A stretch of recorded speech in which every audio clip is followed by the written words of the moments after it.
বলছে ওই নগরের লেগে ওই রুমের থেকে ওই রুমে ওই রুমের থেকে ওই রুমে দাঁড়াইতেছে, কারণ আমরা তো কোনো অনেকই লইয়া ঠেকছি আর কারণ আমরা কি করা আছি। সচিবে কি বলছে এই বিষয়ে? সচিবে বলছে ওই রুমে দাঁড়াই ওই রুমে আসছি কোনো ওই রুমে আমাদের কাছে পাসওয়ার্ড নাই, কোনো কিছু নাই। তারা ওই এদিকে এদিকে ঘুরে ঘুরে আমরা এদিকে দিতেছি।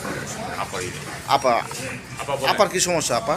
স্যার আমার তো আমার স্বামীর কার্ড, আমার স্বামী একজন সিকিউরিটি গার্ড, আমি আমার অরিজিনাল কার্ড নিয়ে আসছি, যতবারই আসছি উনি বলছে পরে পরে পরে আসবেন। আপনার নামটা একটু বলেন।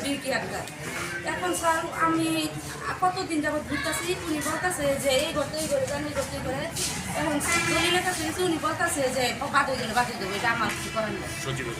সচিবকে আমি বলছি, উনি বলছে আমি আপনার কার্ড দেবো না, আপনাদের কার্ড বাদ, আপনারা নিয়ে ফেলা যান।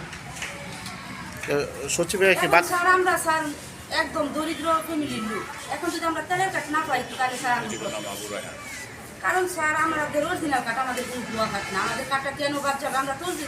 আমরা তো অনলাইন করার জন্য আসছি, এসে ঘুরে গেছি, আমরা অনেকবার আসছি এসে ঘুরে গেছি, এখন যে আমাদের কাঠ বাদ হয়েছে এটা তো স্যার আমরা মেনে নিব না। আপনারা তো এই যে চর নীলক্ষিয়া এই ইউনিয়নে চেয়ারম্যান সাহেব তো ভালোভাবে দিছিল। জি স্যার, আমরা সর্বপ্রথম কাট করছি, আমরা কাট করছি, আমাদের কোনো কাটে ভুয়া নাই, যারা ভুয়া তারা কাট করছে, কিন্তু আমরা অরিজিনাল। আগে অনলাইনের জন্য নিছে, আমাদেরকে মনে করেন স্যার দিছে আপনার চেয়ারম্যান, উনি এখন বলে চেয়ারম্যানের কাছে আমার কাছে কিছু, এটা তো স্যার কথা না।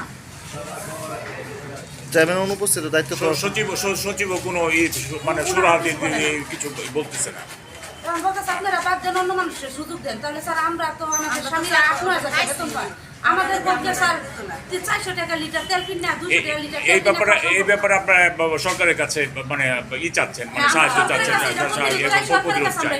আপনারা আশা করছেন যে কারণ স্যার আমাদের স্বামীরা অনেক ইনকাম করে না, আমরা সব পণ্য অত দাম দিয়ে কিনে খাইতে পারবো স্যার, এবং স্যার আমাদের কাঠ কিভাবে কি করে দিবে তারা জানে স্যার। আচ্ছা ঠিক আছে, ওকে ধন্যবাদ।